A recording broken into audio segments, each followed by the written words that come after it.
Welcome to Rajasthan study number 1। Rajasthan study number 1 में आपका स्वागत है।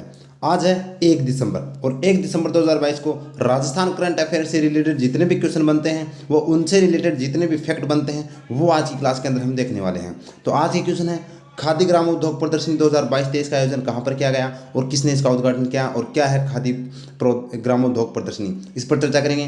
राज्य स्तरीय ट्रांसजेंडर उत्सव का आयोजन कहाँ पर किया गया और क्या है ये ट्रांसजेंडर उत्सव, इसकी भी हम दोस्तों अच्छे से चर्चा करेंगे। और apex India green leaf award 2022 में किस एयरपोर्ट को है वो कौन सा स्थान मिला है राजस्थान के, तो ये हम चर्चा करेंगे। और इसकी पीडीएफ प्राप्त करने के लिए राजस्थान स्टडी नंबर 1 टेलीग्राम को ज्वाइन कीजिएगा और राजस्थान स्टडी नंबर 1 पर पहली बार विजिट कर रहे हैं तो सब्सक्राइब करना न भूलिए दोस्तों। करंट अफेयर से रिलेटेड यहाँ पर है वो डेली यहाँ पर क्लास है अपनी आती है, तो ये एग्जाम की दृष्टि से बहुत इंपॉर्टेंट क्लास रहने वाली है और यहाँ से एक दो क्वेश्चन है वो एग्जाम में देखने को मिलेंगे दोस्तों। तो स्टार्ट करते हैं हमारे आज के सेशन को बिना वेस्ट टाइम। और आज का हमारा फर्स्ट क्वेश्चन है, हाल ही में राज्य स्तरीय ट्रांसजेंडर उत्सव कहाँ मनाया गया है। तो ट्रांसजेंडर उत्सव कहाँ मनाया गया है, तो ये दोस्तों कहाँ पर मनाया गया है, अलवर के अंदर मनाया गया है। कहाँ पर मनाया गया है, अलवर के अंदर ट्रांसजेंडर उत्सव है वो मनाया गया है। तो इनसे रिलेटेड जितने भी फैक्ट बनते हैं वो देखिए एक साथ। तो देखिए दोस्तों, राज्य स्तरीय ट्रांसजेंडर उत्सव कब, तो ये 30 नवंबर 2022 को यह उत्सव मनाया गया था दोस्तों। और कहाँ पर, यह अलवर के अंदर मनाया गया। इसका शुभारंभ किसने किया था इस उत्सव का, तो टीकाराम जूली, जो वर्तमान में सहकारिता न्याय एवं अधिकारिता मंत्री है। तो वर्तमान में क्या है, सहकारिता न्याय एवं अधिकारिता मंत्री कौन है, टीकाराम जूली, जो एग्जाम में पूछा जा सकता है। गठन, तो ट्रांसजेंडर की हम बात करें तो इसके अंदर दोस्तों, इस उत्सव के अंदर टीकाराम जूली ने एक घोषणा की है। और किसकी घोषणा की है, ट्रांसजेंडर उत्थान कोष स्थापित करने की घोषणा की है। ट्रांसजेंडर उत्थान कोष, जिसके अंदर 10 करोड़ रुपए है वो इसके अंदर जमा किए जाएंगे। और ये जो कोष, इस ये जो राशि है वो इनके उत्थान के लिए, ट्रांसजेंडर के उत्थान के लिए है वो लगाई जाएगी। तो ट्रांसजेंडर उत्थान कोष का गठन है वो की घोषणा किसने की है, ये जो टीकाराम जूली ने है वो दोस्तों की है। तो ये आपको एग्जाम की दृष्टि से इंपॉर्टेंट बन जाता है। अब बढ़ते हैं नेक्स्ट क्वेश्चन की तरफ। नेक्स्ट क्वेश्चन है, हाल ही में आयोजित खादी ग्रामोद्योग प्रदर्शनी 2022-23 का उद्घाटन किसने किया। तो ये किसने किया है दोस्तों, शकुंतला रावत ने। शकुंतला रावत ने किया है। और हाल ही में वन रक्षक एग्जाम में पूछा गया है कि शकुंतला रावत का कौन सा मंत्रालय है, तो ये भी एग्जाम की दृष्टि से पूछा जाता है। तो खादी ग्रामोद्योग प्रदर्शनी का उद्घाटन किसने किया, शकुंतला रावत ने किया है। तो क्या है ग्रामोद्योग प्रदर्शनी 2022, देखिए एक ही साथ। तो देखिए दोस्तों, खादी ग्रामोद्योग प्रदर्शनी 2022-23 कब, तो यह 25 नवंबर से लेकर ये 13 जनवरी 2023 तक चलेगी। तो यानी कि ये जो प्रदर्शनी है वो 25 नवंबर से लेकर 13 जनवरी तक है, यह प्रदर्शनी का आयोजन किया जाएगा दोस्तों। और इसका आयोजन कहाँ पर किया गया, तो इसका आयोजन है वो जयपुर के अंदर किया गया।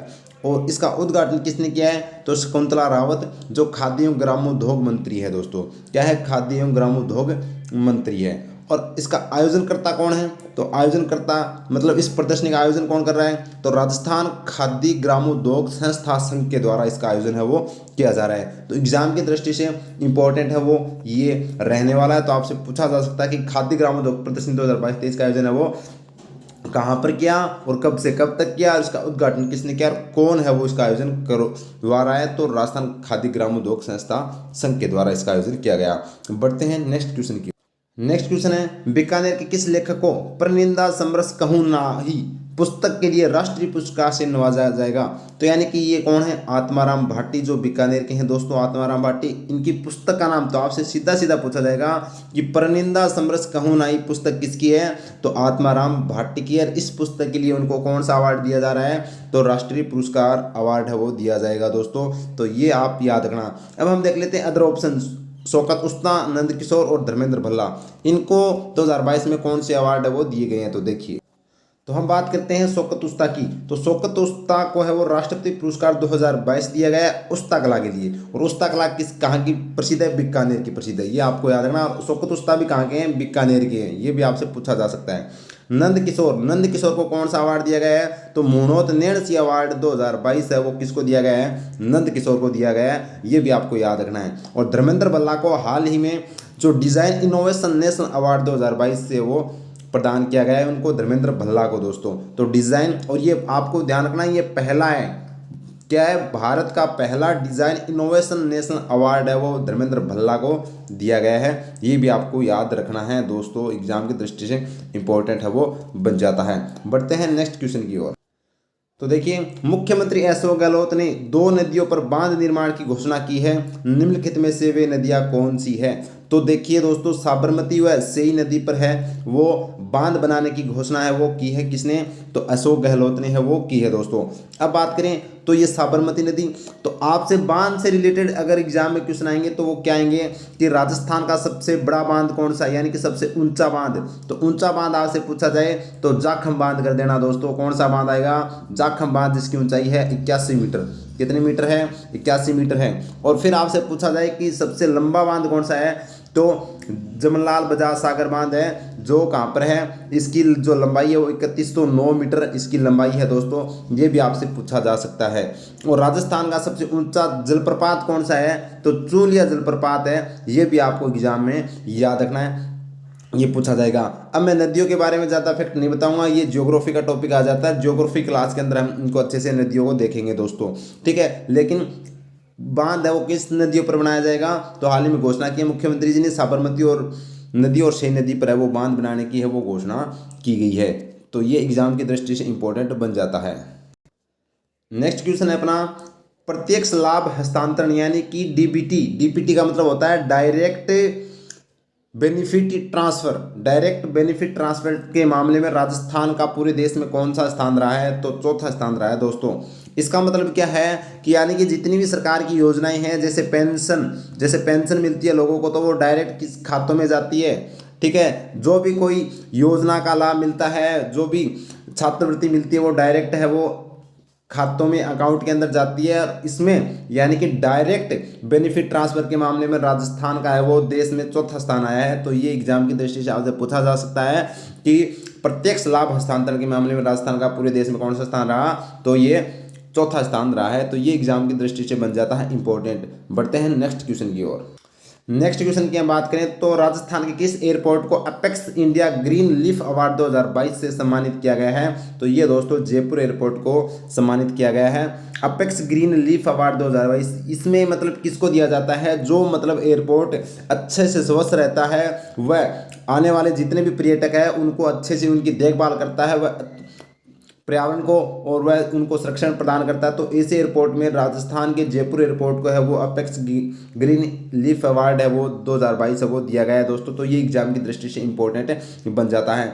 अब हम आज के हमारे सेशन है वो क्वेश्चन जो 6 क्वेश्चन थे वो कंप्लीट होते हैं, लेकिन कल का रिवीजन हम करते हैं, ताकि हमारा उद्देश्य क्या है कि हम डेली है वो रिवीजन भी करते हैं जो हम कल पढ़ाते हैं। तो यस्टरडे के रिवीजन करते हैं जो ताकि आपको एग्जाम में याद रहे दोस्तों।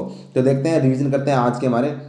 तो 30 नवंबर की हम बात करते हैं। 30 नवंबर के अंदर हमने क्या पढ़ा था वो एक साथ है वो रिवीजन कर लेते हैं। तो देखिए पहला क्वेश्चन, फर्स्ट क्वेश्चन हमने देखा था कि मुख्यमंत्री बाल गोपाल योजना का शुभारंभ कब किया गया? तो इसका शुभारंभ 29 नवंबर को है वो दोस्तों किया गया था। किसने किया था? मुख्यमंत्री जी ने। और इसी के साथ है वो एक योजना और शुभारंभ किया गया था, जो मुख्यमंत्री निःशुल्क यूनिफॉर्म योजना, जो एग्जाम में आपसे पूछी जा सकती है। ये बच्चों को दोस्तों फ्री में क्या देगी? 2 सेट यानी कि ड्रेस, यानी कि वो जो स्कूल की जो ड्रेस होती है वो है वो इसके अंदर दी जाएगी दोस्तों। और मुख्यमंत्री बाल गोपाल योजना के अंदर 1 से 8वीं तक के बच्चों को क्या दिया जाएगा? दूध दिया जाएगा। ये आपको है वो याद रखना, ठीक है। बढ़ते हैं नेक्स्ट क्वेश्चन की ओर।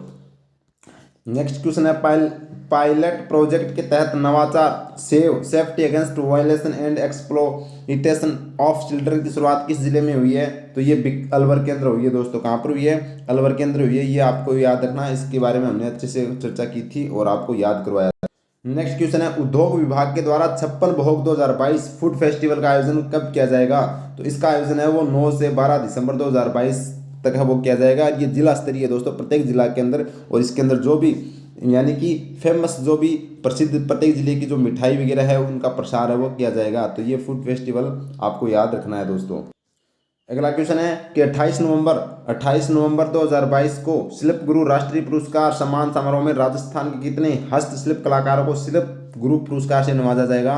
तो ये 5 जो कलाकार थे उनको है वो दोस्तों शिल्प गुरु जो पुरस्कार वो दिए गए हैं। ये आपको ध्यान रखना, मैंने कल बताया था कि पूरे भारत के अंदर 30 शिल्प गुरु पुरस्कार वितरण किए गए, उनमें से 5 राजस्थान के हैं, ये भी आपको याद रखना है।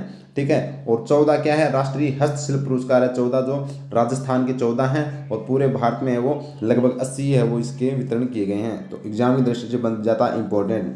चलते हैं और नेक्स्ट क्वेश्चन अपना, राजस्थान पुलिस की टीम ने मानेसर गुरुग्राम में आयोजित सुरक्षा गार्ड, राष्ट्रीय सुरक्षा गार्ड एनएसजी राष्ट्रीय काउंटर आईईडी प्रतियोगिता में कौन सा स्थान प्राप्त किया? तो इसमें तीसरा स्थान है वो अपनी राजस्थान पुलिस ने प्राप्त किया। राजस्थान पुलिस के बारे में मैंने कल प्रत्येक फैक्ट वो आपको बताए थे दोस्तों, तो एग्जाम की दृष्टि से इंपॉर्टेंट बन जाता है। कल हमने बात की थी कि राजस्थान पुलिस ने कौन से अभियान चलाए जा रहे हैं, तो आवाज़ दो अभियान, ठीक है, इस तरह से जो अभियान हमने कल पढ़े थे वो आपको याद रखना है। ठीक है, मेरी पुलिस मेरा स्वाभिमान, ये भी अभियान अच्छा था जो एग्जाम की दृष्टि से पूछा जा सकता है। बढ़ते हैं नेक्स्ट क्वेश्चन। नेक्स्ट क्वेश्चन है, पशुपालक क्षेत्र में उत्कृष्ट प्रदर्शन करने वाले राज्य के किस पशुपालक को गोपाल रत्न पुरस्कार से सम्मानित किया गया है? तो हरि सिंह गोदारा को किया गया है। और इनका संबंध कहाँ, किस जिले से आता है? तो गंगानगर जिले से आता है दोस्तों, गंगानगर जिले से इनका संबंध आता है। ये गंगानगर के हरि सिंह गोदारा, जिनको गोपाल रत्न पुरस्कार है वो दिया गया है दोस्तों, ये भी आपको अच्छे से याद रखना है। बढ़ते हैं नेक्स्ट क्वेश्चन की ओर। नेक्स्ट क्वेश्चन है, मावजी महाराज का म्यूजियम किस जिले में बनाया जाएगा? तो इनका है वो डूंगरपुर में है वो महाराज, जो मावजी महाराज का म्यूजियम है वो बनाया जाएगा दोस्तों। और नेक्स्ट क्वेश्चन अपना है, हाल ही में राज्य के किस शख्सियत को मुंबई में Dada Saheb Phalke icon award film 2022 से नवाजा गया है? तो ये केसी बोकाडिया को है वो Dada Saheb Phalke icon award film 2022 से है वो नवाजा गया है। ये राजस्थान से है, जयपुर के हैं रहने वाले, तो ये भी आपको याद रखना है। ठीक है दोस्तों, बढ़ते हैं नेक्स्ट क्वेश्चन। और ये हमने आज का हमारा सेशन कंप्लीट होता है। तो आपको अगर क्लास अच्छी लगी तो लाइक कीजिएगा और शेयर कीजिएगा, सब्सक्राइब कीजिएगा, ताकि आपको डेली करंट अफेयर में उनसे रिलेटेड जितने भी फैक्ट हैं वो आपको आपके साथ है वो दोस्तों हम साझा कर सकें। और चैनल को सब्सक्राइब करना न भूलें, बहुत ही इंपॉर्टेंट क्लास है वो डेली आपके लिए आती है। अब हम बात करें तो हमारे जो नवंबर माह का जो करंट अफेयर है वो हम आज है वो शाम को लेकर आ रहे हैं, तो आप उसको भी देखना दोस्तों। प्रत्येक जो नवंबर माह के जितने भी क्वेश्चन बनते हैं वो एक साथ आपके सामने में रखने वाला हूं। तो क्लास अच्छी लगी तो लाइक शेयर सब्सक्राइब जरूर कीजिएगा। जय हिंद, जय भारत।